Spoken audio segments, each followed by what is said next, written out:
when I think of life, I heard this guy give this metaphor. I think it works very well, which is that imagine just waking up one day in a ballroom and everyone around you is just dancing and eating and drinking.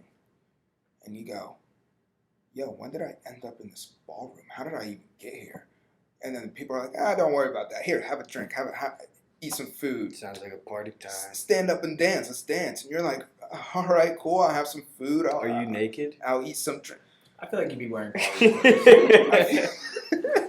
Dude, the fact that you looked at him so serious, no, he'd be wearing ballroom clothes. Come on, man. Go with the program. Anyways, keep going. Exactly what it is. But what is the point of waking up in a ballroom? No, just give me a second, Yeah. man.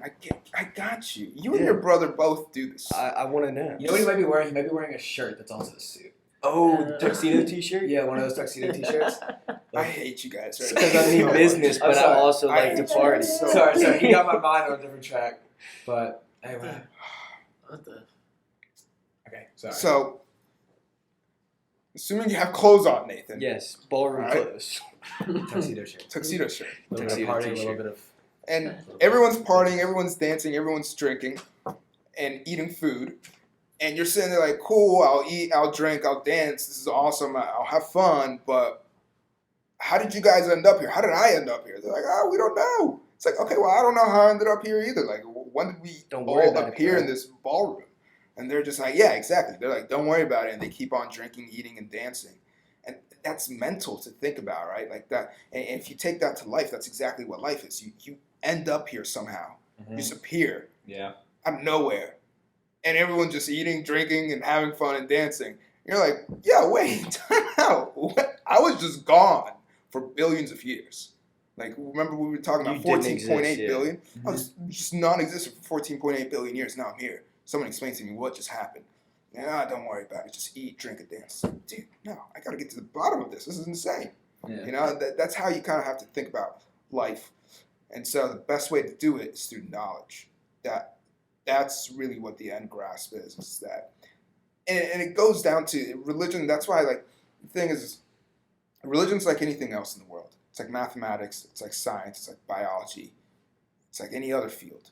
You're not going to become great at calculus without first learning how to differentiate equations and derive derivatives. With everything in life, that's the case. And it blows my mind that people just think they're going to find God without first looking at books and reading and figuring it out. There's, I want a sign to come to me. A lot of people tell me that. I'm like, what sign's going to come to me? Do you take math quizzes and go, You don't a even sign know will what come you're to me? looking for. Yeah. Hmm. So it's the same thing. You need to find God the same way you find anything else. The way you find a solution to a math problem, the way you find a solution to a science theory, and so on and so forth. Well, this is something I wanted to say about knowledge Okay. and the interconnectivity of all humans now. I think one of the worst things that ever happened to society as a whole is, and I know we were talking about complaining and stuff, is the combination between this device and social media that connects everybody. I think was corrupted, though.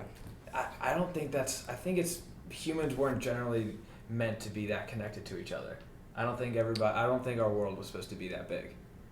That's an interesting thought. And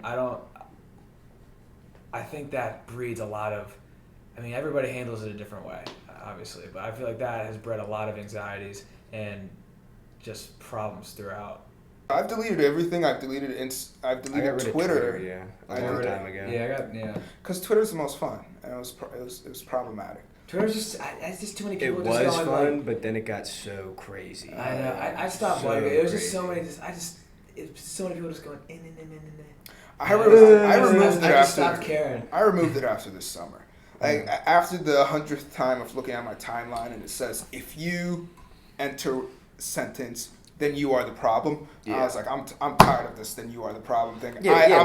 What's the deal with that though? Like everybody's preaching acceptance and tolerance, but not giving anybody an opportunity to grow. And like, if you do this, you're canceled forever. Yeah, No redemption? crazy. that's a No horrible, redemption. Yeah, Like, Yeah. I know for a fact I've said some horrible stuff, but that's a lot different than who I am today, even yesterday. I might have thought, even before I did this podcast, I thought differently about things that now I understand and feel differently about.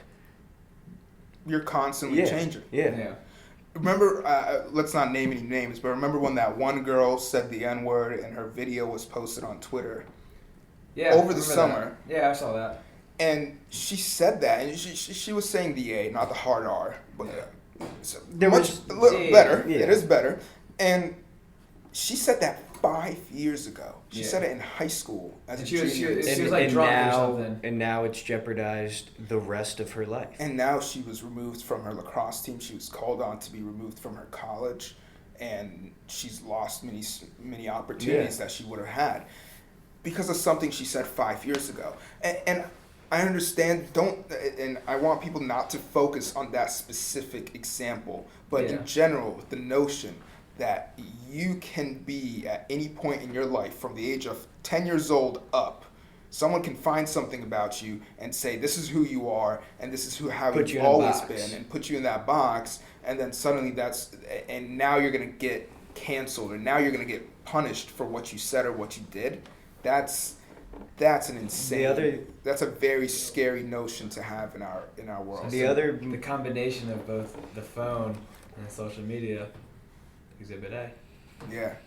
And I will say this, a lot of these activists online, if you're only an online activist, I have no respect for you. Mm-hmm. Because a lot of these activists online, when you meet them in person, they're not like that at all. Because they're not that daring in person. They're not going to sit there telling you you're the problem. They're going to sit there saying any of those things. In fact, you watch as they're sitting in a circle where people are saying insulting things, racist things, remarks that they have posted on their Instagram story to be offensive, and yet they're sitting there laughing and giggling. But in the back of their mind, as they're laughing and giggling, they're like, I'm going to post about that later. And later that night, then they post about it and annoy all of their followers, but they don't address the actual person who said that. And that's, I think, like, the whole premise of you're the problem. I don't even want to talk to you. I can't even interact with you because you think this way is just asinine. It's ridiculous. Yeah. Like, the only way you're going to help change and grow and develop people is knowledge, is education, is saying, hey, look, I know you think this way, but this is how it really is. These are the things why you shouldn't think that way.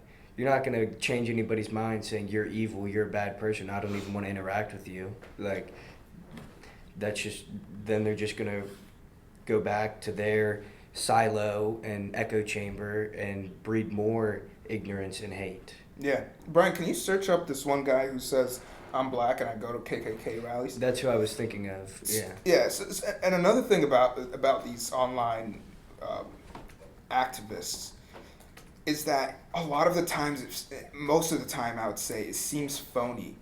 It seems, Daryl Davis. It seems like they're only doing it so that others think, oh, they're not a racist. Oh, they're not a sexist. It's all virtue signaling. They're a good person. Yeah. So all they're doing is making themselves feel better by doing that, See, but may not necessarily believe it themselves. And it's crazy. The same people you're talking about will post those things on whatever they have. They'll say, "Oh, if you repost this, you're not doing anything. That means you're this." Yeah. And there's the same people. They're doing the same thing. And it bombs my The mind. hy- that the they can't- hypocrisy. They can't see how hypocritical that is. Yeah. It's crazy. And so his name's Daryl Davis, was it? Yeah. So go back to him real quick. One of the things Daryl Davis did, I actually listened to his TED Talk this morning. One of the thing he ended on is that, this is actually his TED Talk. Yeah. And so in this TED Talk, he talks about he attended KKK rallies. And before that, He converted a lot of guys. out of the KKK. Yeah. And he's best friends. He talks about being best friends with the national leader of the KKK. Like And- actually, or is he faking being best friends? No. Like they would have first the KKK member would come over and he would first have a bodyguard with him, but he and Daryl Davis would have a conversation, and then after 2-3 years he stopped coming with the bodyguard, and it only became him and Daryl Davis having conversations. And they would come over for dinner, and he would never invite him to dinner. The KKK member would never invite him to his house. But after a couple years, he started inviting him to his house.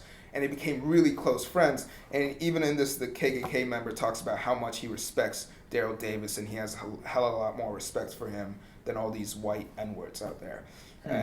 So one of the things that Daryl Davis said at the end of this TED Talk, I recommend that you guys watch it, is he says, it doesn't matter if you're two enemies as long as you're talking. If two enemies are talking, then they're talking. They're not fighting. Yeah. And the moment you stop talking You is start when you fighting. allow fighting to begin. You start fighting. So we have to allow people to talk again. We have to allow people to Yeah. ask insulting questions, to ask questions that are considered controversial. Yeah, or if I offensive. can't say to you, why do you make women wear the hijab, then I'm never gonna know why women wear the hijab. Right. But that's Imagine if that's when- an ignorant question, but I didn't know. Imagine if, and this is how these people would address it, is if you ask me why do women wear the hijab, and I was like, oh, you Islamophobe. Yeah, It's like, yeah. what did that No, do? I just literally What did that don't do? know. It's just a question. Yeah, like, how did I help you or myself right there? Mhm. If anything, I think God would genuinely really dislike the ways if I answered it that way. Yeah, He would hate that I said, oh, you Islamophobe. So it's like, what did you just teach him? yeah. You just made him hate Islam even more, if anything. Yeah, no, I Yeah. just think you guys don't wanna talk, and you wanna keep doing your like whatever I would think. But like, yeah, you telling me, oh, this is why. Now it's not left up to me to say, oh, they just want to hide women. Yeah. Like they're just suppressing women, you know, like Yeah. all that kind of stuff. It's and now you actually know why. It's, Yeah. It's crazy, man. Like the world we live in. I think that might this is what we're talking about. The reason why it's massively important because it is one of the things that I think will be the leading causes to the end of the democracy in the United States. is if we stop having conversations, we stop Yeah. because it just fuels the divide. I mean, that's what's happening now. It fuels the divide, and there's not a single dictatorship, there's not a single Hitler or Stalin of the world that came out and said, let's be evil. Yeah. They always started off as, I am doing Unity. the best thing, goodness. I am doing this for the sake of goodness, for the sake of righteousness. So when you say, when liberals especially, far left activists say, well, we're doing this because of goodness. We're doing this for the right reasons, because it's good. And that's why you can't say it. The It's like, Patriot Act was good. That's how every single terrible government began. We're doing what's good, and we'll take any evil means necessary to implement what's good. Yeah. I'm gonna force you to be good. Yeah. And if I have to do something bad to make you be good, it's worth it. Yeah. That's how most governments, because human beings aren't dumb. It's not like past people were stupid and were just like, yeah, evil, go. No, they were listening to them and going, oh, these are good people. They want unity. They want love. They want this country to survive and thrive and all this stuff. Let's give them the power. You give them power, and that's what happens. So it's like, oh, well, we're restricting free speech, so you're not offensive. It's like, no. What happens? No, yeah, What it happens doesn't when they work. change it and they tell you can't say something that you don't agree with now? Like, yeah, it works when it's in your favor, but when it's somebody you don't agree with, and they have that same power, you're gonna be crying. Yeah, exactly. It goes down a terrible road. Remember you watch One Piece, right? Yeah, obviously I know that. Of course. Look So- at that hat behind you. Yeah, First thing I saw when I walked into this place was that hat. Luffy's hat. Oh, he's the bomb. But in One Piece, the Navy, which is like the world government's army, they have the word justice behind them, and I think that One Piece it's an anime. I think it plays on something massively Yes, sir. important. Anybody who doesn't know, One Piece is like an 1,000 episode anime. Yes, That Mamo has watched the whole thing now. and you've watched the whole thing, so don't put me out there on an island. Oh no, dude! I watched the whole thing. I've been watching that show since I was like 14. Yeah, and I've been Ooh, watching it for the last wow. like 6 It's months. crazy. I've been watching that show since I was He 14. hasn't watched that show since he had nipple bumps. No, that might have been what caused my nipple bumps. Maybe that's what it was. Yeah, but jeez, it's so hard to transition to serious after these kinds of things. But all right.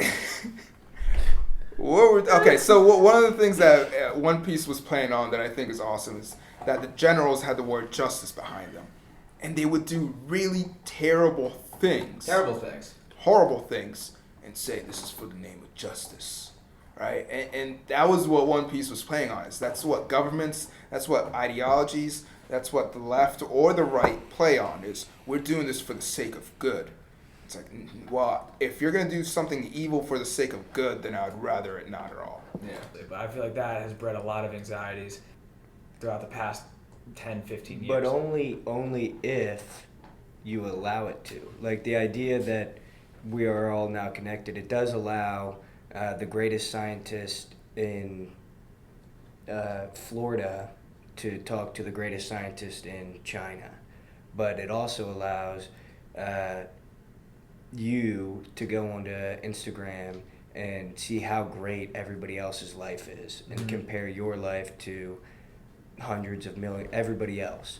But if the idea of it is good and helpful and allows us to combine ideas and create and move forward faster, but it's also, like you said, been corrupted and is now a cancer in our society that everybody can now worry about, oh, what is all these other people doing? How great is their life? Why does my life not look like theirs? I think we can figure out a way and change culture to direct people to not spend as much time envying other people and being jealous of their lives and saying, Honestly, that blows my mind. I didn't even know people were thinking like that. Yeah, neither did I. Because whenever I look at someone's Instagram story or post or Facebook or Snapchat, I'm not saying like, damn, they're having so much fun and I'm not.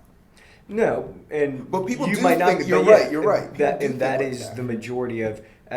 You said a while ago about how like depression and suicide rates amongst women are skyrocketing. It's because they're looking at all these beautiful women, perfect bodies, living a great life, traveling, and saying, why don't I look like that? Why can't I do what they do? Why don't I have their clothes, drive their car, travel like them? Why does my life suck? And I think it's good that you don't look at what other people are doing. You're not jealous of them. You're not envious. But that is the downfall of all of it. Yeah, I look at it and I'm like, this is super cool. It's Yeah, on top of a mountain. that's sick. Yeah. Yeah, I wish I could do it, Instagram, but- if you look at the comments and a lot of the things, it's a lot of negative comments. Really? Like you look at somebody, like if you look at like, I don't know, you look at bar stools and somebody's doing something crazy, Oh. or you just look at like a different, like any page will just go, like they'll be like sick using daddy's credit card, or just be like sick like Trolls. Like, yeah, just people just like do negative shit. And I'll just be looking at this picture and I'll be like, damn, that's sick.